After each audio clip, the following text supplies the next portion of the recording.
Hi dear students, today our topic is structure of skin.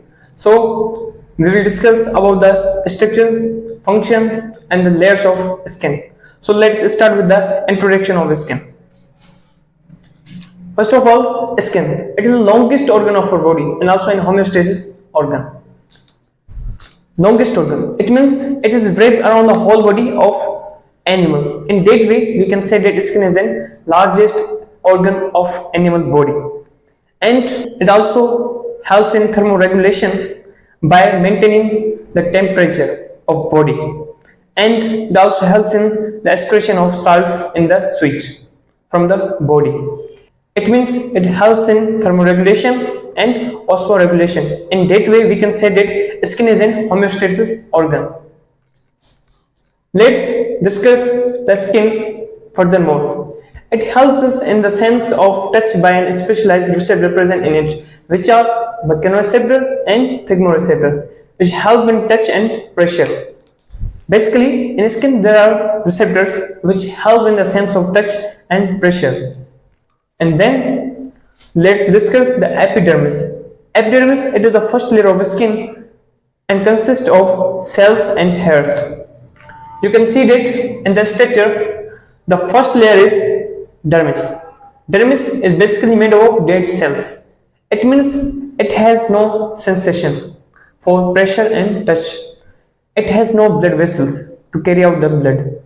It means it contains only hairs which are made up of keratin protein.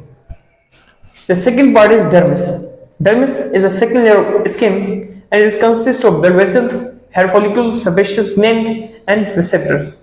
Dear students, you can see in the structure that the middle layer of skin is dermis.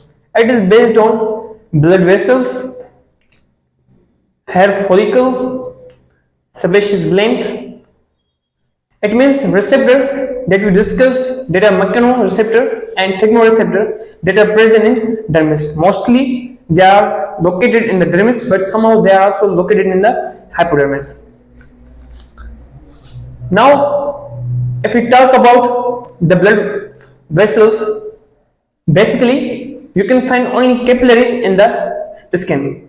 Okay, blood vessels, only capillaries are present in the skin for the blood supply. And then hair follicle.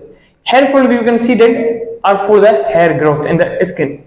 And then sebaceous gland and receptor. Dear student, we are going to discuss sebaceous gland after this line, but we have already discussed the receptors and their work, that is to sense the touch and pressure. Dear students, now that is sebaceous gland. What is sebaceous gland? It helps in the secretion of fat, that is oil sebum. You can see that the reddish gland here is a sebaceous gland. Mostly this is considered, there are two types of people. One of them have oily skin, one of them has a dry skin.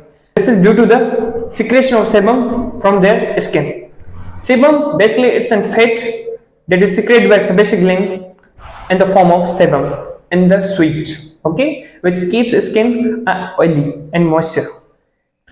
Dear students, last, this is due to the secretion of sebum from their skin. Sebum, basically it's a fat that is secreted by sebaceous gland in the form of sebum in the sweat, okay, which keeps skin oily and moisture. Dear students, the last one is hypodermis. It is a third layer of skin and work as an insulating layer. Basically, hypodermis consists on a fat. It means it only consists on a fats.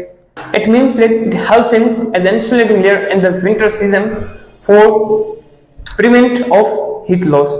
Okay.